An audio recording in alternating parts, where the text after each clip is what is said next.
Hi all, welcome to a little tutorial. This tutorial is for a member, I forgot which group because I'm in so many groups. I think your name is Elizabeth Drew. I hope I'm correct, please forgive me if I'm not, but I think it's Elizabeth.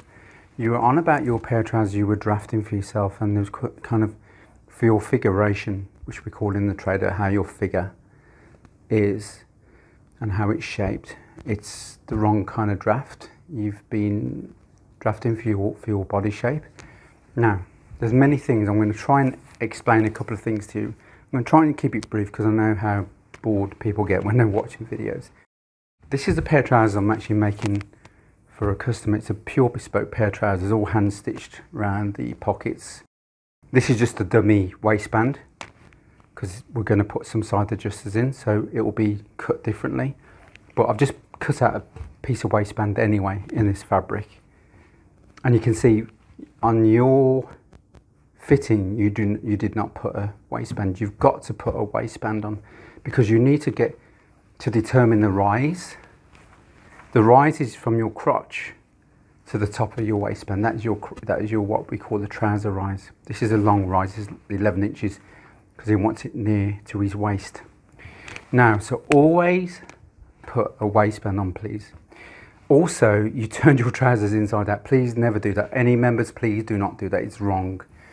Always turn to the right side because you can actually see how the trousers are going to hang. So there we go. This is a pair. This is the actual pattern I made for that customer for the trousers, you can see.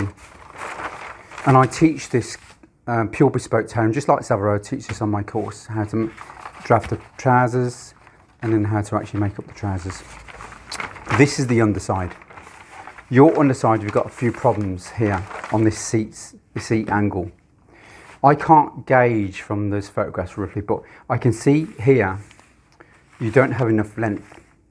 Now, when you're making trousers, Elizabeth, anyone that's going to do a mock-up, you always leave an inlay here. So wherever you've actually cut, leave an extra inch, 3/4 of an inch to an inch. It's roughly about 3/4 of an inch. So come out 3/4 of an inch at your crotch. So I'm just going to chalk on my table, it doesn't really matter. So come out about 3/4 of an inch, and then that traditional, that 3/4 of an inch will come right down to the knee. As it comes down to the knee, it just slants off to nothing.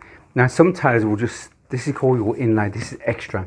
So if your thighs are too small, you can just let it out. Can you see? This is extra, let it out. Now, some tailors will actually extend this line all the way down to the hem. So you can go all the way down to the hem, 3/4 of an inch. So that's one inlay you put on. That's on the inside of the back leg. Now, you put an inlay also on your seat seam here. Usually it's around 1 1.25 inches. So 1.25 inches at the top of here. You come down and gradually taper off to one seam. Now, the reason doing that, the way we cut our trousers in bespoke, this seam here does not have a seam allowance on. This is your sewing stitching line. Yours will be a bit different, but I'm just showing you my way. But as long as you put an inlay on, which will be from your sewing line, if you've got a seam inside, you'll mark out 1.25 inches to 1.5 inches maximum, and you taper it down to the seam itself. If you've got a seam, it will go back to the seam. But in bespoke tailoring, the way I draft it, this is your stitching line. So this does not have a seam allowance on. So this will taper off to a seam at the top here. So you've always got to do that, and that will be permanent because when everyone gains weight, you just let it out on the waist area. Now, you've also got a problem on your crotch here. So you need to extend that out about a good inch, I think. You know, it could be a bit longer. You know, you have to gauge maybe about 1.25 inches. So where your crotch finishes, maybe about come out 1.25 inches, and that will taper back to the knee. A nice little run, what we call a run. And then on top of that, you put your inlay, remember, 3/4 of an inch inlay. So there we have it. Now, if you're new to trouser cutting, at the beginning, I would always put an inlay on the back, on the side seam. Put 1 inch all the way down to the hem. And you've got a bit of leeway then. If you think that, oh, the hips are too tight or whatever, at least you've got some fabric. Once you're happy with the fit, just trim it off, that extra inch inlay on the side of the back. So just hopefully this has helped you. So the point to remember, now I'm going to just put my top side aside so we can see more clearly. Now your angle, this is your seat angle. This is determined by your seat width and the way, if you've got a big bum, big seat area, this angle will go either straighter or go more angled. Now you need I can see it's going into your crotch here. So you need to straighten this out. So here, if you feel your waist is fine, then from here, just come down, straight down here, and what we call scoop it out. So just scoop this out, and that will give you a nice little, a more straighter run. It will just help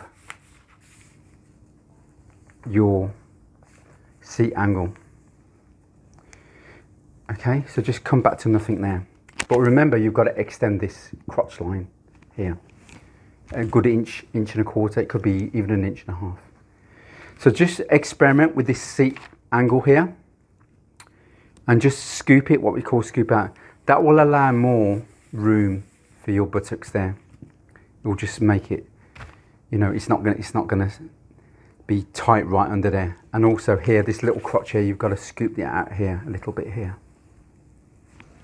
So hopefully that's helped you. And if you just try and experiment, with what I've just advising you, and hopefully the fit of your trousers should be a lot better.